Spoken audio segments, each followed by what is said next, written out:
As we all know, COVID-19 has created an economic hardship for many senior families and businesses. How do you plan to help Indiana recover economically from the pandemic?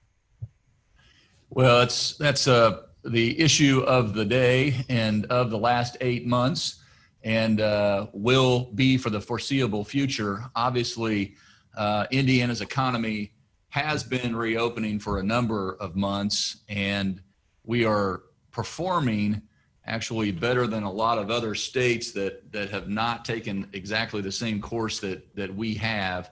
We had an unemployment rate here in the state of Indiana of 3.2%. To put this in perspective, at the very early outset of this year, January, February, we rocketed up to 17.5 as we all hunkered down and made sure that we had the resources, the PPE, the network, the hospital network, the distribution channels, the Indiana National Guard, the Department of Health working with every local community county health department. All those things were being established and turned on, so to speak. And then at 17.5, when we started to figure out how to go back safely to work and to school, by the way, K through 12 and our colleges and universities, that has now dropped down to 6.4%. So our revenues, we just got our revenue numbers back for September. They are what I would call respectable, higher than many anticipated to be at this point. That doesn't mean that we can take our foot off the gas in terms of making sure folks have to answer your question very directly, to make sure folks have all the resources they need to continue to offer that customer and employee confidence regarding safety first and foremost. So CARES Act dollars, making sure the state is removing any of the barriers out there that might prevent you from doing business safely. We've done that. We've made sure that we're going out sector by sector by sector to provide financial relief and assistance. So this is truly we're all in this together. We have a very data-driven, methodical, back on track plan that we've been following. That's guided by science and practicing physicians who are on the ground right now, making sure that we're equipped with all the best information, and then partnering with our local and federal partners. The way to help us recover economically is to help us recover from a public health standpoint. First of all, I acknowledge that the pandemic has put us in a recession, and I think my opponent is somewhat reluctant to use the R word, but we are in a recession. Unemployment is more than double what it was before, but that number, whether we think it's 7, 8, or 9%, doesn't take into account all the people that have stopped looking for work, and the people that used to have 3 jobs are down to 2, and the people that have 2 jobs are down to 1. Can't meet their economic needs, but they're still technically employed, so they're not counted in that number. Then the people that have had to take mandatory salary cuts, or that used to get overtime that don't get overtime anymore. So the impact of COVID on the economy is far greater than any single number like unemployment rate.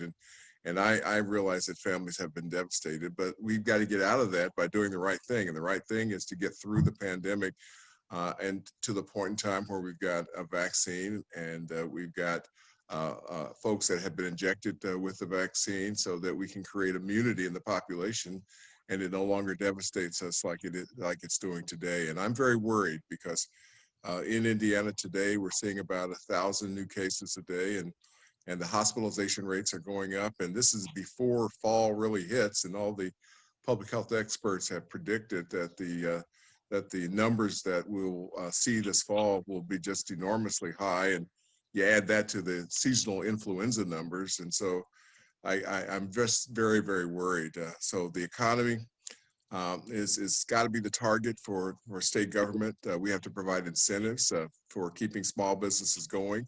We need a partnership with the federal government to do that. We need to make it easy for small businesses to access the dollars that are available. I've called for small business navigators, because a lot of small business people, they don't deal with government entities every day, and it can be very complicated. Now, the Myers Loss Administration is going to simplify the process, but until then, I think we can use the navigators to help folks get access to the funds that are available. And then I think we're going to have to also prioritize bringing in new industries. You know, I've said, why shouldn't Indiana be the home for the nation's supply for PPE?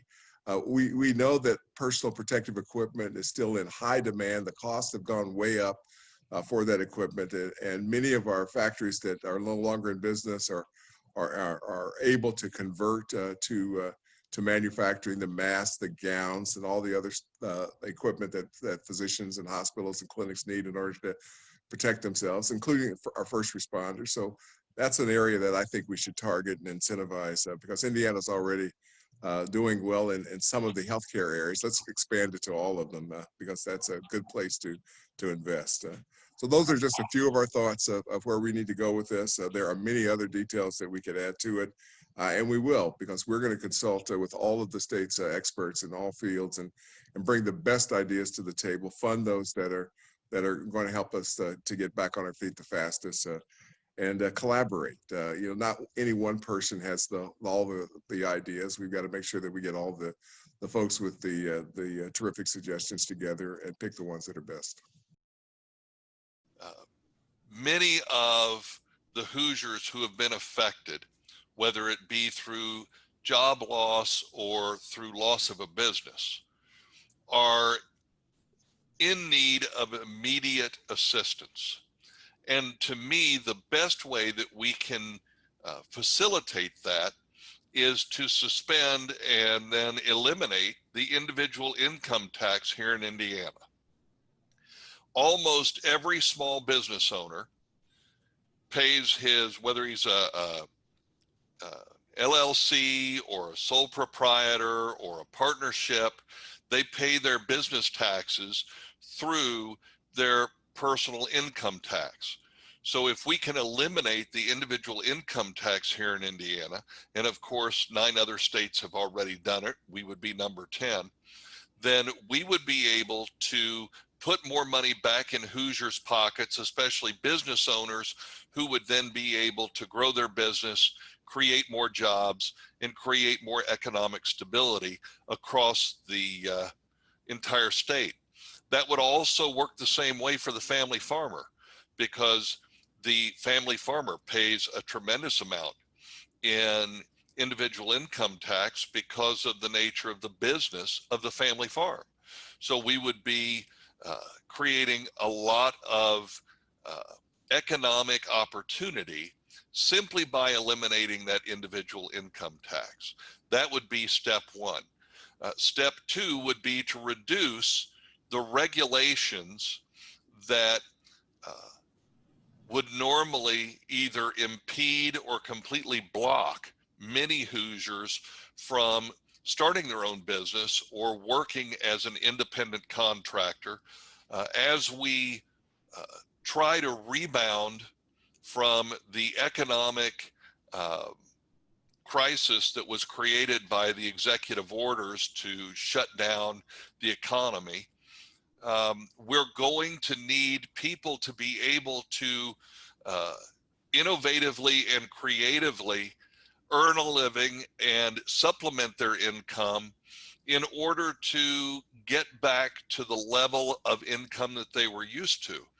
And the best way that we can do that is to reduce regulations, reduce fees and paperwork for creating and starting a business, and then here again, reducing the individual income tax.